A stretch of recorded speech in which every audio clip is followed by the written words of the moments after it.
browser. Ipapakita ko lang kung paano gumawa at mag-upload ng 3D Vexel art sa Facebook.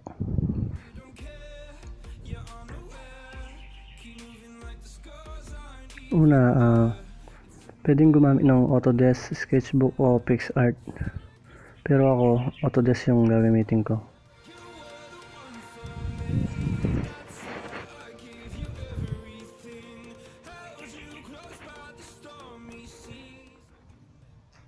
Ilagay sa gallery, tapos humanap ng mga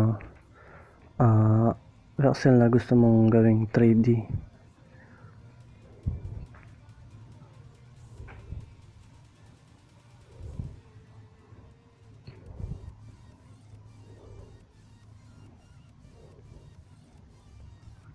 Halimbawa ito.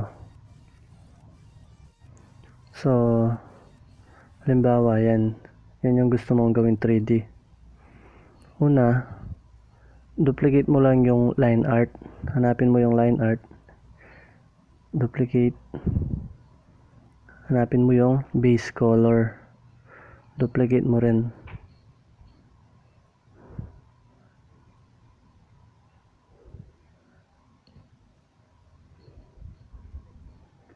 Ito, base. Tapos, i-merge mo siya sa line art na dinuplicate mo.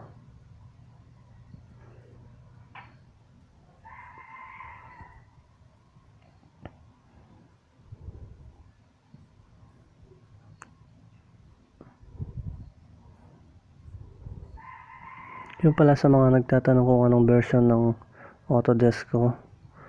4.0.1 nata. So yun, i-merge mo siya sa base yung line art. Tapos lagay mo sa pinaka ibabaw na layer, pinaka mataas.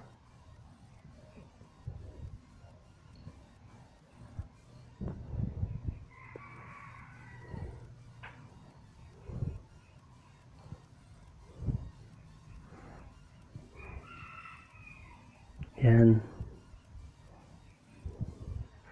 Tapos, sundan lang yung ginagawa ko. Yan, lagay sa pinaka-dark. Tapos, dito sa kulay, and black, ilagay dito para maging gray. Tapos, i-fill lang yung naging black na, yan, ganyan.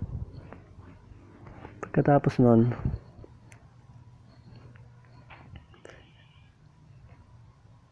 ito yung mangyayari.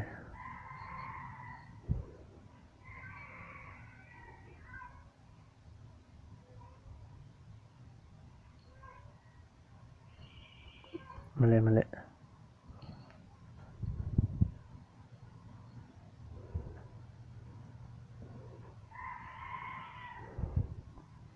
So, yun. Tapos, open ka ng bago. Add layer. Tapos, balik ka ulit dito. Ilagay mo sa kalahati. Dito. Yan. Tapos, i-fill mo lang ulit. Yan. Bali ganyan yung magiging result niyan.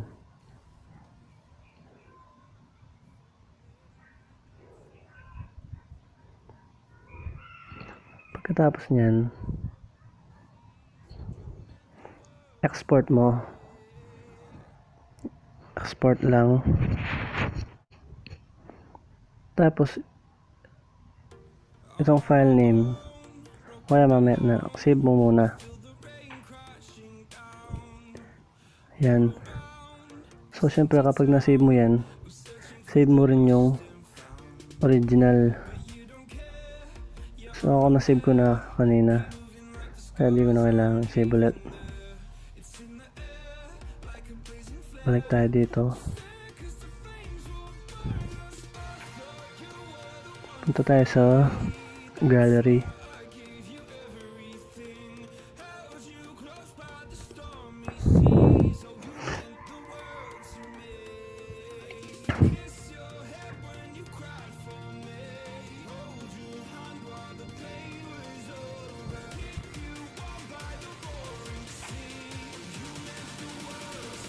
dito.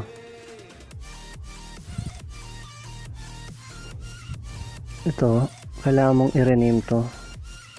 Kahit ano, ikaw bahala. Basta halimbawa 2. Tapos lagyan mo ng underscore depth. Tandaan mo yung file name niya 2. Tapos may underscore, tapos depth.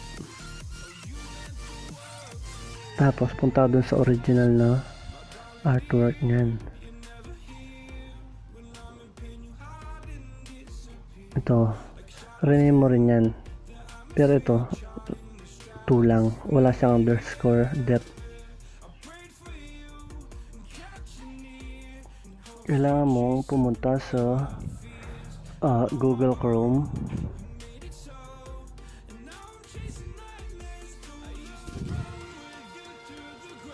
Tapos facebook.com. Pero kailangan pindutin mo muna to. Tapos ako as desktop site.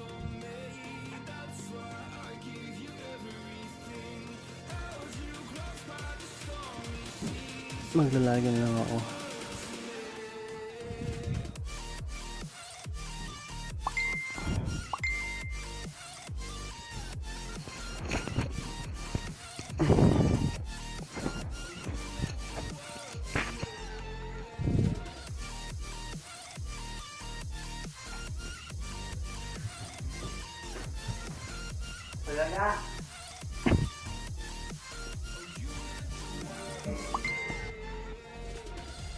So yun, sa photo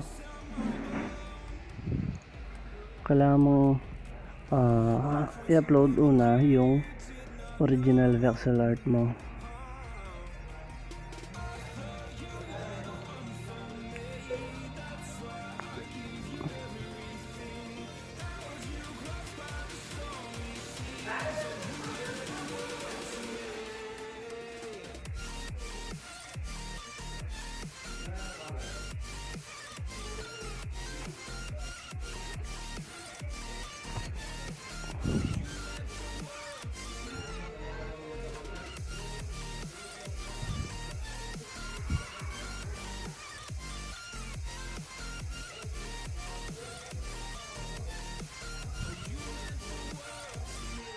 Yan, unahin yan.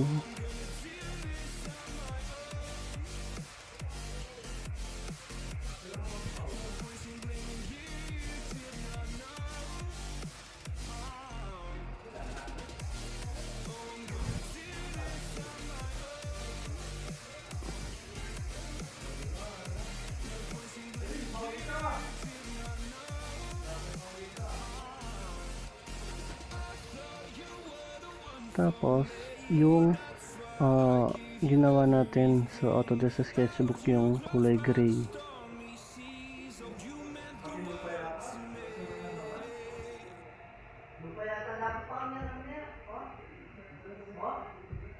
ito ba yun?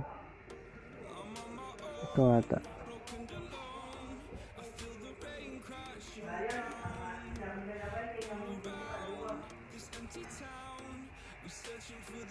Uy, mali. So ito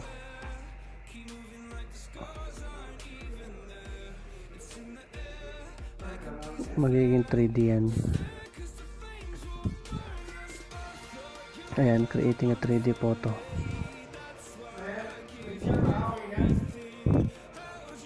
Tapos lagyan mo lang ng caption at pwede mo nang i-share.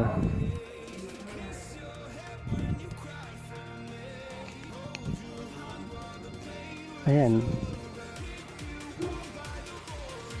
na-upload na ang 3D Vexel art para matignan mo na gumagalaw talaga. Lagyan mo muna ng caption para pwedeng i-share, tapos i-share mo, tapos pumunta ka sa Facebook na app.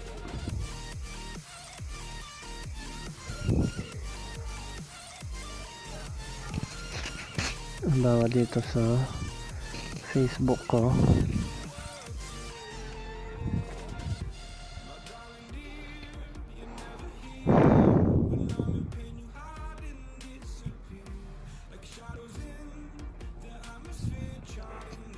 punta ka sa profile ko.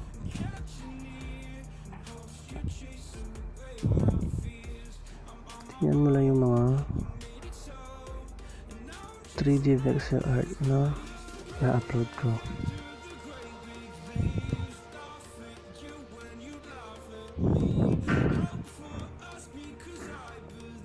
Eto. Ginagalaw ko yung phone ko niyan. So, yun mga ma'am sir. Sana nakatulong sa inyo. Hanggang sa susunod na tutorial o kung ano pa mga video. Kung nagustuhan nyo, huwag nyo kalimutang i-like, comment at mag-subscribe sa akin. At i-ring nyo na rin yung bell para updated kayo sa mga i-upload ko.